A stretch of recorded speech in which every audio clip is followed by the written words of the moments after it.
සුපුන් පන්දුවාරය යොමු කරන්නට සූදානම්. තුන්වන සහ අවසන් පන්දුවාරයේ ප්‍රථම පන්දුව හොඳ පන්දුවක්. මේ තරගයේ සියලු ගෞරව දැන් ෆීනික්ස් ලෙජන්ඩ්ස් කණ්ඩායම සතු කරගත්තා. දයාබර හිතවතුනි.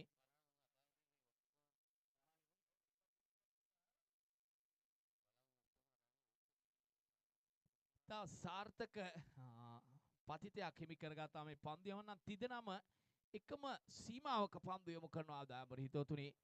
මෙන්න මේ පන්දුව තමයි තරමක් ඇතුළට වෙන්න යොමු කළේ.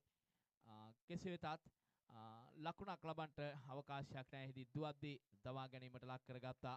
දැන් පන්දු 3කින් ලකුණු 31ක් අවශ්‍යයි. වයිට් පන්දු වල නිපන්දු වල වාසිය අරන්ට මේ තරගය දැන් මම හිතන්නේ තරග කළ ඇති බව වුන් තීරණය කර තිබෙනවා.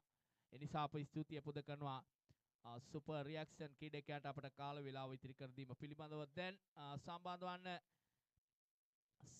සුපර් යූත් ක්‍රීඩා සමාජය සහ සමගි බිබිලගම ක්‍රීඩකයන් දැන් ක්‍රීඩා පිටිට සම්බන්ධ වී යුතුයි තරග කිරීම සඳහා.